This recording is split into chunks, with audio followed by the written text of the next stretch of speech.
के भी है। तो मेरे प्यारे बच्चों, ये वीडियो अंत तक जरूर देखना, क्योंकि ये आरआरबी ग्रुप डी में आने वाले प्रश्न है और ये आपको जीके जरूर पूछेगी। आप इन सवालों को देखें, और इतना जमदार ये सवाल है, इतना खतरनाक ये सवाल है कि हकीकत कहते हैं कि ग्रुप 2 में बार बार पूछी है, और पूछने वाला प्रीवियस सवाल है तो पूछवे ही करेगा।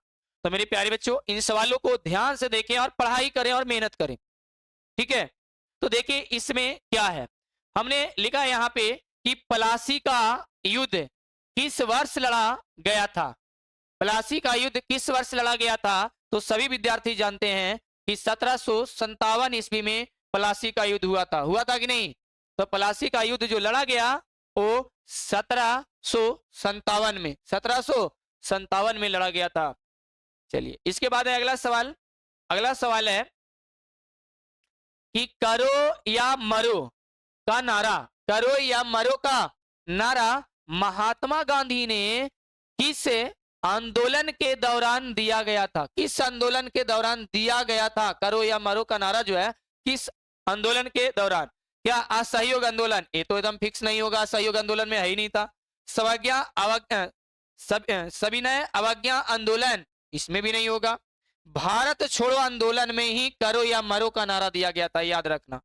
क्या भारत छोड़ो आंदोलन में ही दिया गया था करो या मरो का नारा? ये पॉइंट जरूर पूछेगी। चलिए अगला है अगला सवाल है कि हड़प्पा सभ्यता किस युग से संबंधित है? क्या लौह युग है, कांस्य युग है, पाषाण युग है? इनमें से कोई नहीं। तो देखो हड़प्पा सभ्यता जो है ना, एक कांस्य युग से है बबुआ। कौन युग से? कांस्य युग से। कांस्य युग से है, कांस्य युग से है, ये हमेशा याद रखना। कांस्य युग से है, कांस्य युग से है, क्लियर रखना हड़प्पा की सभ्यता जो है। फिर ये सवाल कहती है कि भारतीय संविधान का कौन सा अनुच्छेद समानता के अधिकार से संबंधित है? अनुच्छेद 12, अनुच्छेद 14, अनुच्छेद 19, अनुच्छेद 21। तो हम बता दें आपका अनुच्छेद जो है 14 उस समानता के अधिकार से बतला रही है, समानता के अधिकार से बतलाती है। फिर नीति आयोग का अध्यक्ष कौन होता है? नीति आयोग का अध्यक्ष कौन होता है? तो राष्ट्रपति भैया तो होवे नहीं करेगा, वित्त मंत्री ये भी नहीं होगा, हाँ प्रधानमंत्री। देखो यहां पर नीति आयोग का गठन भी प्रधानमंत्री किए थे। अब पहली बार जो नीति आयोग का गठन, योजना आयोग का जो गठन किए थे, पहले योजना आयोग से चलता था, अब इसे 2016 में बदले जब मोदी जी आए थे तब नीति आयोग कर दिया गया। इन्हें क्या कर दिया गया? नीति आयोग कर दिया गया। तो उस समय नरेंद्र मोदी जी आए थे, जिसमें वो प्रधानमंत्री बने, उसी समय 1-2 साल की बाद इसे 2016 में बदल दिया गया, नीति आयोग कर दिया गया योजना आयोग को, ठीक है। तो इसे हम लोग क्या रखें? प्रधानमंत्री के द्वारा इसे क्या किया जाता है? इसका अध्यक्ष होता है प्रधानमंत्री नीति आयोग का। और पहले चलता था योजना आयोग, और इसका प्रथम अध्यक्ष जो थे पंडित जवाहरलाल नेहरू थे। पंडित जवाहरलाल नेहरू थे प्रथम, ठीक है, याद रखना। ये भी सवाल पूछ सकती है। चलिए 5वां सवाल है कि भारतीय संविधान में मौलिक कर्तव्यों को किस संशोधन द्वारा जोड़ा गया था? किस संशोधन द्वारा जोड़ा गया था? 40वां संशोधन कि 42वां संशोधन कि 44वां संशोधन कि 52वां संशोधन? किसमें जोड़ा गया था? तो हम 42वां संशोधन में जोड़ा गया था। सुन लो, इसमें 42वां संशोधन में जोड़ा गया था कर्तव्यों का। 7 का सवाल क्या है? तथा अशोक किस वंश के शासक थे? अशोक जो था किस वंश के शासक था? क्या गुप्त वंश के था, हरिवंश वंश के था कि मौर्य वंश के था? तो सुगम वंश के था। तो भाई हम बता दें ये मौर्य वंश के था। अशोक किसका था? मौर्य वंश, ठीक है, सी ऑप्शन 7 का होगा। 8वां सवाल इसमें कहता है कि भारत के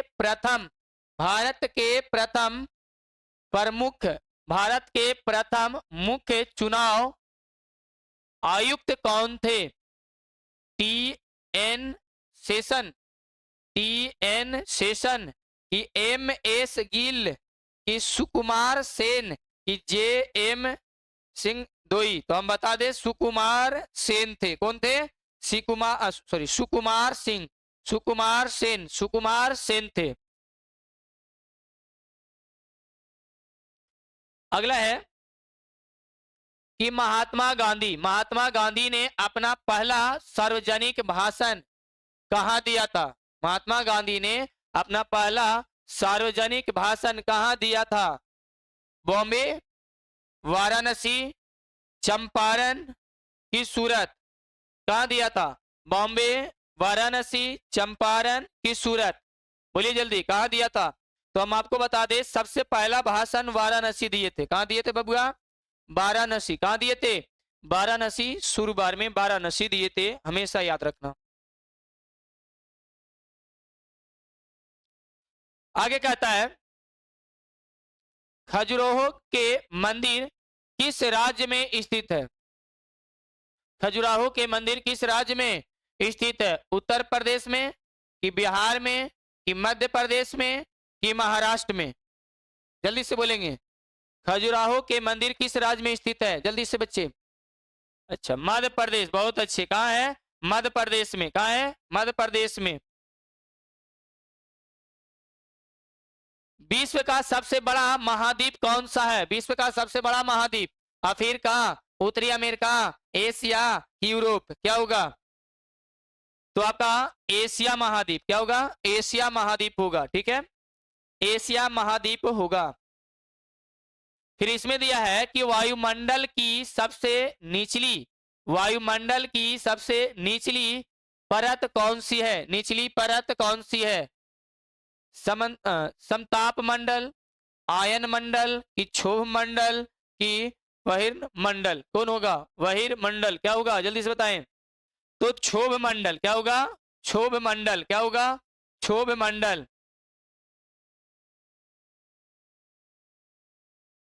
फिर कहता है लक्षद्वीप कहाँ स्थित है? लक्षद्वीप कहाँ स्थित है? बंगाल की खाड़ी में, प्रशांत महासागर में, अरब सागर में, हिंद महासागर में? तो भैया अरब सागर में स्थित है लक्षद्वीप। लक्षद्वीप कहाँ है? अरब सागर। लक्षद्वीप कहाँ है? अरब सागर। हमेशा ध्यान देना, अरब सागर। 14 का सवाल है, कहता है भारत की सबसे लंबी तटरेखा, भारत की सबसे लंबी तटरेखा वाला राज्य कौन सा है? भारत की सबसे लंबी तटरेखा वाला राज्य कौन सा है? महाराष्ट्र है, केरल है कि गुजरात है कि तमिलनाडु है? सबसे बड़ा तो भाई गुजरात ने वाला पूछ रहा है ना, तटरेखा वाला राज्य गुजरात होगा। कौन होगा? गुजरात। सिंपल। कौन होगा? गुजरात। एकदम क्लियर रखो। 15 का सवाल है, कहता है पृथ्वी पर दिन और रात किस कारण होते हैं? पृथ्वी पर दिन और रात किस कारण होता है? पृथ्वी का परिक्रमा के कारण, और पृथ्वी का घूर्णन के कारण, चंद्रमा का घूर्णन के कारण कि सूर्य का परिक्रमा के कारण? तो भाई पृथ्वी का घूर्णन के कारण, पृथ्वी के घूर्णन के कारण, पृथ्वी के घूर्णन के कारण होगा। ठीक है। 16 का सवाल है, 16 का सवाल है कि सुंदरवन डेल्टा किस नदी द्वारा बनाया जाता है? सुंदरवन डेल्टा जो है किस नदी द्वारा बनाई जाती है? किस नदी द्वारा बबुआ? सवाल है ना जुमदार।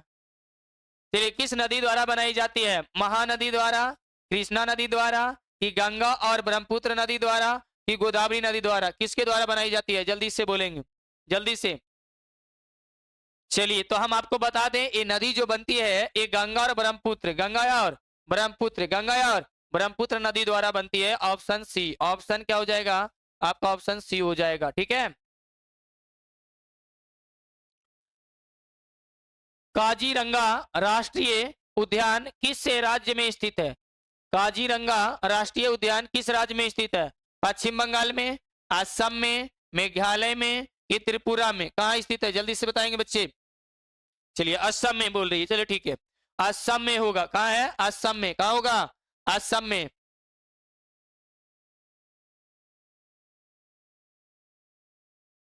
पृथ्वी की सतह पर, पृथ्वी की सतह का कितना प्रतिशत भाग जल से ढका हुआ है? लगभग 50%, लगभग 60%, लगभग 71%, लगभग 80%। तो भाई जो हमारा पृथ्वी जो झका है वो 71% भूभाग झका है जल से। किससे? जल से, सभी जानते हैं। 19वां क्वेश्चन है कि ग्रेट बैरियर रीफ किस देश में स्थित है? Canada, Bharat, Australia, Brazil. तो भैया ये तो ऑस्ट्रेलिया में है, ये ऑस्ट्रेलिया में है, सभी जानते हैं। कहाँ है? ऑस्ट्रेलिया में। कहाँ है? ऑस्ट्रेलिया में है। कहता है भारत की मानक मध्यग्रह रेखा कौन सी है? माने इसमें मापने का जो मध्य रेखा, बीचों बीच की जो रेखा मापते हैं उसका कितने डिग्री और कितने मिनट का होती है, वो चीज की जानकारी करनी है। 80 डिग्री 30 मिनट पूर्व, 81 डिग्री 30 मिनट पूर्व, कि 82 डिग्री 30 मिनट पूर्व, कि 84 डिग्री 30 मिनट पूर्व। तो हम बता दें आपको 82 डिग्री 30 मिनट पूर्व है, 82 डिग्री 30 मिनट पूर्व है। ऑप्शन सी होगा, ऑप्शन सी होगा। अब 21 की सवाल देखिए। कहता है भारतीय reserve bank RBI, reserve bank of India का मुख्यालय कहाँ स्थित है? बताइए, आरबीआई का मुख्यालय कहाँ स्थित है? नई दिल्ली, कोलकाता, मुंबई कि चेन्नई? जल्दी से बच्चे जवाब देंगे। सभी बच्चे जानते हैं मुंबई स्थित है। कहाँ? Mumbai, option C. चलिए 22वां। कहता है पंचवर्षीय योजनाओं का अंतिम अनुमोदन कौन करता है? वित्त मंत्रालय, योजना आयोग की राष्ट्रीय विकास परिषद, एनडीसी की संसद? तो भाई राष्ट्रीय विकास परिषद, राष्ट्रीय विकास परिषद, राष्ट्रीय विकास परिषद। ठीक है, ऑप्शन सी होगा। 23 का बहुत अच्छा। जीएसटी का फुल फॉर्म होता है, पूरा नाम क्या होता है, पूर्ण रूप क्या होता है? क्या जनरल सेल टैक्स होता है? क्या गुड एंड सर्विस टैक्स होता है? क्या गवर्नमेंट सेल टैक्स होता है? क्या ग्रोथ एंड स्टेबिलिटी टैक्स होता है? तो सभी बच्चा जानता है कि जीएसटी का फुल फॉर्म होता है goods and service tax, goods and service tax. ठीक है। 24 का सवाल क्या है? 24 का सवाल क्या है बाबू? राष्ट्रीय आय की गणना, राष्ट्रीय आय की गणना में किसे शामिल नहीं किया जाता है? अंतिम वस्तुएं को, मध्यवर्तीय वस्तुओं को, हस्तांतरण भुगतान को, कि विदेशियों से प्राप्त आय को? तो हम बता दें आपको जो ये हस्तांतरण है ना, इन्हें भुगतान को इनको नहीं लिया जाता है। ठीक है, इसे नहीं रखा जा सकता, इसके शामिल नहीं किया जाता हस्तांतरण भुगतान को, क्योंकि ये सही से हमें देगा नहीं सूचना, तो इसे कैसे रखा जाएगा राष्ट्रीय आय के अंतर्गत? 25 का क्वेश्चन। कहता हुआ स्थिति जब मुद्रास्फीति और बेरोजगारी दोनों उच्च स्तर पर होती है तो क्या कहलाती है? डिफ्लेशन या रिलेशन या स्टैगफ्लेशन या बूम, क्या कहलाती है? माने मुद्रास्फीति माने मुद्रा कमने लगा, बेरोजगारियां बढ़ने लगी, उच्च स्तर पर पहुंच गया, तो क्या कहलाएगी? तो स्टैगफ्लेशन, क्या कहलाएगी? Stagflation, stagflation. ठीक है, सी ऑप्शन। 26 की सवाल है, 26 की सवाल क्या कह रहा है बच्चे देखने। शेयर बाजार को कौन सी संस्था नियंत्रित करती है? शेयर बाजार को कौन सी संस्था जो है नियंत्रित करेगा? कौन सी संस्था जो है नियंत्रित करेगा? बोलिए अली।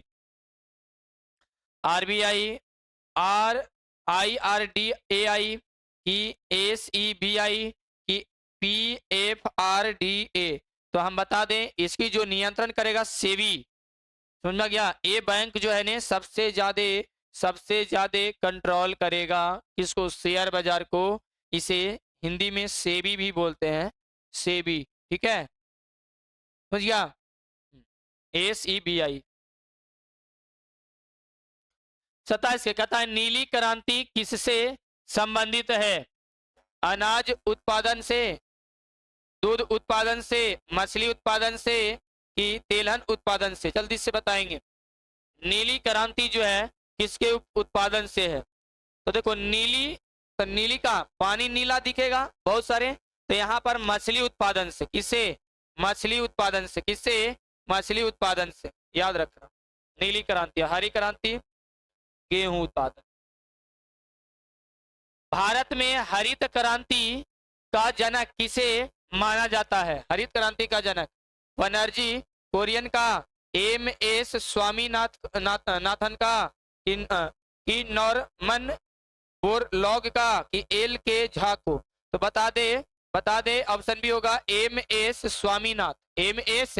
स्वामीनाथ को हरित क्रांति का जनक माना गया, क्योंकि बहुत हरित क्रांति, बहुत अच्छे से इन्होंने किसानों के प्रति बहुत काम किए। कहता है भारत में मुद्रा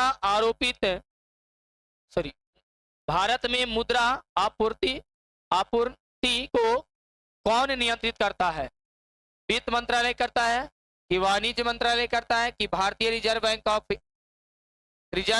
बैंक करता है, कि सेबी करता है? तो भाई भारतीय रिजर्व बैंक करता है, ये आरबीआई, क्या आरबीआई ये काम करती है, आरबीआई ये काम करती है, हमेशा ध्यान देना, ठीक है। चलिए 30 की सवाल है बच्चों, खुली अर्थव्यवस्था, खुली अर्थव्यवस्था का अर्थ क्या है? बोलिएगा, खुली अर्थव्यवस्था का अर्थ क्या होगा? क्या सरकार द्वारा नियंत्रण हटाना होगा, कि केवल निर्यात की अनुमति, या निर्यात और आयात दोनों की अनुमति, की केवल आयात की अनुमति क्या देगा? बोलिए। तो हम बता दें दोनों चीज को होनी चाहिए, निर्यात और आयात दोनों की अनुमति देनी चाहिए, तो ऑप्शन सी हो जाएगा। ऑप्शन क्या हो जाएगा बबुआ? सी हो जाएगा। चलिए 31 की सवाल देखेंगे। 31 की सवाल क्या है? कह रहा है विश्व एड्स दिवस कब मनाया जाता है? विश्व एड्स दिवस कब मनाई जाती है? 1 अक्टूबर को, कि 12 नवंबर को, कि 1 दिसंबर को, कि 15 जनवरी को? तो 1 दिसंबर को, के 1 दिसंबर को एड्स दिवस मनाई जाती है, ठीक है। ओणम किस राज्य का प्रमुख त्योहार है? ओणम किस राज्य का प्रमुख त्योहार है? तमिलनाडु, आंध्र प्रदेश, कर्नाटक, की केरल? तो ये केरल का, किसका? ओणम जो है ना, ओणम, केरल, ओणम प्रमुख त्योहार है केरल का, ओणम। जैसे बिहार में छठ का प्रमुख त्योहार माना जाता है, तो उसी प्रकार से केरल में ओणम को। गोल्डन गर्ल के नाम से किस भारतीय एथलीट को जाना जाता है? अंजू बॉबी जॉर्ज को, कि पी.टी. उषा को, कि उष्मा दास को, कि दीपा कर्माकर को? किसे माना जाता है? बच्चे जल्दी से जवाब देंगे। चलिए सभी बच्चे बोल रहे हैं पी.टी. उषा, बहुत अच्छे। क्या होगा? पी.टी. उषा ही होगा। क्या होगा? पी.टी. उषा को। 34 कहता है किस खेल से संबंधित रणजी ट्रॉफी है? फुटबॉल से, हॉकी से, क्रिकेट से, बैडमिंटन से? देखो रणजी ट्रॉफी जो खेली जाती है क्रिकेट, रणजी ट्रॉफी जो है क्रिकेट से खेली जाएगी। रणजी ट्रॉफी किससे खेली जाएगी? क्रिकेट से। रणजी ट्रॉफी किससे खेली जाएगी? क्रिकेट से संबंधित है। फिर राइडर कप किस खेल से संबंधित है? राइडर कप किस खेल से संबंधित है? राइडर कप किस खेल से संबंधित है? टेनिस, पोलो, गोल्फ, की शतरंज? तो देखो गोल्फ में राइडर कप मिलता है, गोल्फ में राइडर कप मिलता है, ठीक है, तो गोल्फ से संबंधित है। 36 में है कि the test of my life, the test of my life किसकी आत्मकथा है? सचिन तेंदुलकर को। बहुत खतरनाक क्वेश्चन है यार, हल्के में मत लो, हल्के में मत लो, ठीक है। कहे हम क्या? The test of my life किसकी आत्मकथा है? सचिन तेंदुलकर का नहीं, इसे तो गॉड ऑफ क्रिकेट का गॉड माना गया, युवराज सिंह को। हाँ ये युवराज सिंह को बबुआ, इन्हीं को, युवराज सिंह पर ही the test of my life एक आत्मकथा है, युवराज सिंह, ठीक है। 37 तथा अंतरराष्ट्रीय अंतरराष्ट्रीय न्यायालय का मुख्यालय कहाँ स्थित है? न्यायालय का, फिर समझिए, अंतरराष्ट्रीय न्यायालय का मुख्यालय कहाँ स्थित है? न्यूयॉर्क में, पेरिस में, हेग में कि वियना में? कहाँ स्थित है? तो हेग में। कहाँ स्थित है? हेग में। यूनेस्को यूनेस्को का मुख्यालय कहाँ है? और रोम है, ब्रुसेल है कि पेरिस है कि लंदन है? तो पेरिस में। कहाँ है? पेरिस में। कहाँ है? पेरिस में। कहाँ है? यूनेस्को का मुख्यालय पेरिस में है। 39 का सवाल है कि भारत का सबसे बड़ा नागरिक पुरस्कार कौन सा है? पद्म भूषण कि पद्म विभूषण कि भारत रत्न कि परमवीर चक्र? तो सबसे बड़ा जो है भारत रत्न, सबसे बड़ा पुरस्कार भारत रत्न, सबसे बड़ा पुरस्कार भारत रत्न। 40 क्या है? आगा खान कप किस खेल से संबंधित है? फुटबॉल से, क्रिकेट से, हॉकी से, बैडमिंटन से? तो हॉकी से। किससे? हॉकी से। हॉकी से, ठीक है। आगा खान खेल हॉकी से। 41वां क्वेश्चन है मेरे प्यारे बच्चों, तथा अंतरराष्ट्रीय योग दिवस 2024 की थीम क्या थी? वसुधैव कुटुंबकम के लिए योग था कि मानवता के लिए योग था कि स्वयं और समाज के लिए योग था कि शांति के लिए योग था? तो भाई हम बता दें, ये स्वयं और समाज के लिए योगा था। जो अंतरराष्ट्रीय योग दिवस मनाया गया वो स्वयं और समाज के लिए योग्य बनाया गया, ठीक है। तो ऑप्शन सी होगा। ऑप्शन क्या हो जाएगा? सी, ठीक है। 42वां सवाल है कि 2024 में G7 शिखर सम्मेलन किस देश में आयोजित किया गया था? अमेरिका में, कनाडा में, जर्मनी में, इटली में? तो भाई इटली में। G7 सम्मेलन कहाँ? तो इटली में। G7 सम्मेलन कहाँ, शिखर सम्मेलन कहाँ मनाया गया, तो आयोजित किया गया? तो इटली में। कहाँ? इटली में किया गया था G7। देखो G20 था ना, इंडिया में किया गया था। 43वां क्वेश्चन, तथा भारतीय अंतरिक्ष अनुसंधान संगठन जिसे इसरो कहते हैं के वर्तमान अध्यक्ष कौन है? अभी जो अध्यक्ष है वो कौन है? एस किरण कुमार, के सिवान, एस सोमनाथ, जी माधव नायर? तो अभी जो है एस सोमनाथ है। एस सोमनाथ है। पहले के सिवान थे, अब आ गए हैं एस सोमनाथ। कौन आ गए हैं? वर्तमान में एस सोमनाथ आ गए। और इसके पहले जो थे वो के सिवान जी थे। कौन थे? के सिवान थे। लेकिन अभी आए हैं एस सोमनाथ, अभी प्रेजेंट में। 2024 में लोकसभा चुनाव कितने चरणों में संपन्न हुए हैं? 5, 6, 7 की 8? बताइए। 2024 में जो लोकसभा का चुनाव हुआ था वो कितने चरणों में संपन्न हुआ था? जल्दी से बता देगा। तो 7 चरणों में संपन्न हुआ था। कितने चरणों में? 7 चरणों में संपन्न हुआ था। 45वां क्वेश्चन, भारत की पहली सेमी हाईवे स्पीड ट्रेन का नाम क्या है? शताब्दी एक्सप्रेस, तेजस एक्सप्रेस, गतिमान एक्सप्रेस कि वंदे भारत एक्सप्रेस? तो भाई सबको जानता है वंदे भारत एक्सप्रेस। क्या है? बहुत स्पीड है इस ट्रेन की, इसलिए इसे वंदे भारत एक्सप्रेस रखा गया। वंदे भारत एक्सप्रेस रखा गया, ठीक है। 40वां क्वेश्चन है कि आईसीसी पुरुष T20 विश्व कप 2024 का खिताब किस टीम ने जीता था? दक्षिण अफ्रीका ने, ऑस्ट्रेलिया ने, इंग्लैंड ने कि भारत ने? किसने जीता था? कब? 2024 में। तो T20 का खिताब जीतने वाला भारत था। कौन था? भारत, ठीक है।